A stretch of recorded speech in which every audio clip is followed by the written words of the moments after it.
Yeah. I'm your host, Chase Monroe. Whoa. Let's meet today's contestant. Hi. Hi. My name's Tyson. My friends call me Ty. This is super I cool. have to return it. Wow. What do I have to do? Well, all you have to do is complete a challenge and then win a prize. Then, see if you can show contentment.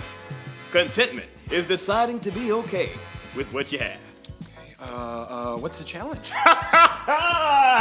Your challenge is to close your eyes, stand on one leg, while rubbing your belly with one hand and patting your head with the other. Oof, okay, I'll try. You got this, Ty. You did it! You win this Macro Man action figure! Oh. Yes, now are you content, Ty? I'll be content if I get the Macro Man sub. He's got a ride in that, the Macro Man car, the Macro Man semi. There's a Macro Man kit that I Wait, so wait, are you content or aren't you? Yeah, if I get the Macro Man X-ray vision goggles, the Macro Man flavored bubble gum, and Not feeling the contentment, Ty. and does this come with his sidekick, Pint-Sized Pete? Because I really can't play with him unless the two of them together. No, you only. No. In today's Bible story, you'll learn that it's best not to let stuff get control of you. So do I win yet? Do I win? Do it? Do I? Do I win?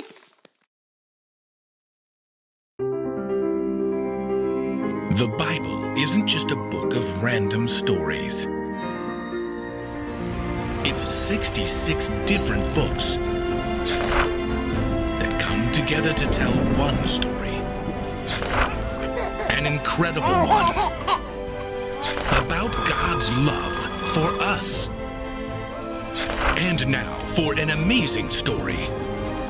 Inspired by the book of Hebrews, chapter 13, verse 5. The Bible is filled with words of wisdom that encourage us to love God, love others, and love life. Sometimes Jesus told stories to help people understand how God's truth played out in their lives. That's what stories can do for you.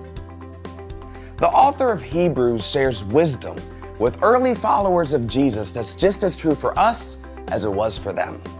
Let's see how that truth might play out in someone's life today. Connor had never wanted anything in his life as much as he wanted a pair of Mr. Beat headphones. He tried them on every time he went to Tech Buy. Oh, you have never heard such amazing sound in your life. This is unreal. Just, wow. And Connor imagined how awesome it would be to cancel out his least favorite sounds. Like when his little sister Jill started whining. Connor, you promised to play Candyland with me. Can't you see I'm busy? Having a life? Connor's mom, however, refused to buy him a pair of Mr. Beat headphones. $400? You can get a perfectly good pair of earbuds at the Superstore for $10. Mr. Beats are not earbuds. These are an entirely new way to interface with sound, with music, with reality. Aren't you being a little dramatic? I can't believe you just said that. It's a total cliche. If you want those earbud phones, Headphones. if you want them, you're going to need to earn the money yourself, okay? Okay, fine. Will you pay me $100 to rake the leaves? That's already your responsibility. But if you want to power wash the driveway, we'll pay you $20. Over the next few weeks, Connor became consumed with finding ways to earn money. He could think of nothing else and spent every free moment doing odd jobs around the neighborhood and counting what he'd earned. Hey, Connor, want to go for a run with me? We could do the Fall Fest 5K in a couple weeks. Yeah, no, power washing Mr. Jefferson's patio. Connor's dad walked into the kitchen at lunch with his violin. Want to do a jam session with me and Jill this afternoon? I want Jill to watch how you improvise on keys. Yeah, no, I don't have time for piano right now. Raking the Watson's yard. Connor even skipped out on his Sunday evening small group to help paint Miss Leon's front door for $45. He got a text from his leader while he was covered in bright green paint. Hey, missed you tonight. If you want to catch up for next week, we looked at Hebrews 13:5 today. While Connor waited for the first coat of paint to dry, he idly pulled up the verse. Don't be controlled by love for money. Be happy with what you have. God has said, I will never leave you. I will never desert you. Cool. But, it's not like we're rich or anything. I have to work for my allowance, even for stuff I really need, like headphones. At last, Connor saved up enough money to buy himself a pair of Mr. Beat headphones. Mom even drove him to Tech Buy. You've certainly earned it. As soon as he got home, Connor unboxed his spiffy new headphones and put them on. Instantly, the world faded away into incredible sound. For several days, Connor lived in a happy dream. His headphones even made gaming way better. But by late Saturday afternoon, Connor ventured out of his room to grab a snack. As he passed through the family room, he found Dad packing away his violin. You were practicing? Just showing Jill a few things. She's got a great ear. You didn't ask me to play. Oh, we knew you were busy. In the kitchen, Connor grabbed a bag of chips out of the pantry. He glanced out the window to see the sun setting on a crisp fall day. Oh, and then Mom blew into the kitchen, tugging off her jacket. Whew, best run I've had in months. Think I'll do the 10K race instead of the 5K. You didn't ask me to go along. Oh, I knew you were busy.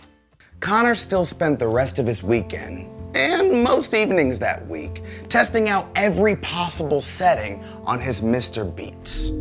By the following weekend, he grew restless as he pulled his headphones out once again. Plus, the sound didn't seem quite so crisp since he accidentally got queso in the headphone jack. Ew. At last, Connor had to admit to himself. He was bored. He stood, stretched, and opened his door. Jill needs some help. Connor hurried down to the family room where Dad was playing a simple tune on the violin. Jill tried to pick out the harmony on the piano. Hey, you're thinking too hard, Jilly. Is that okay if I show you? Dad smiled as Jill scooted over on the piano keyboard to make some room for Connor. It was a lot of fun to show Jill some new techniques, and satisfying when she finally got it. Yes, that's it. As they were finishing up, Mom breezed through in running gear. Tacos for dinner. I'll be back in half an hour. Connor hopped up from the piano. Hey, give me 5 minutes and I'll come with you. A short time later, Connor and his mom were heading for the trail, feet pounding on the sidewalk, crisp air in their faces. The setting sun seemed to set the gold and crimson leaves on fire, and somewhere he could smell a bonfire. Connor took deep breaths and realized he'd hardly been outside in 2 weeks. How are those headphones working out? The Mr. Beats? Great, good. But, well, they are just headphones. Picking up the pace, they turned onto the gravel trail into the woods. Connor was discovering the truth behind Hebrews 13:5. Don't be controlled by love for money. Be happy with what you have. God has said, I will never leave you and I will never desert you. God's presence in his family and his beautiful creation was of even more value than the most incredible headphones money could buy.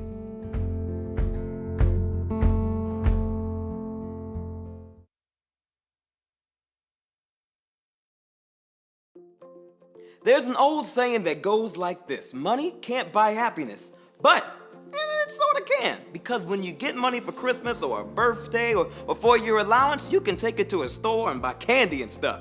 And candy can totally make you happy. For a little while anyway. But once candy gets eaten, it's gone. And stuff, well, stuff breaks or goes out of style. Nothing you spend money on is going to last forever. You know, the writer of the book Hebrews said, don't be controlled by love for money. Be happy with what you have. You know, there can be a danger in having money and stuff. If you're not careful, it can turn you into a person who's never happy. A person who always wants more. You know, instead of spending your life trying to get more and more stuff, it's better to try working on things that last. Your relationship with family and friends, your relationship with God. Try taking your mind off stuff by thinking about how you can love God and love others more. The one thing to remember today is... What is it, Ty? What? I wasn't listening. Stuff can't keep you happy. It can't? I'm afraid not. Oh, well. Or I'm not saying that having stuff is bad, but you shouldn't let your love of stuff control you. Oh, okay. Gotcha. Right, so are you content with the Macroman action figure and only the Macroman action figure? I will be if you and I can go play with our Macroman toys together. Don't be silly. We're told to play with toys. What are you talking about, man? I've seen your collection. That's all the time we have on More or Less, so we'll see you next time. So is it a deal? Okay, look, they're not toys, they're collectibles. Save me, cheese.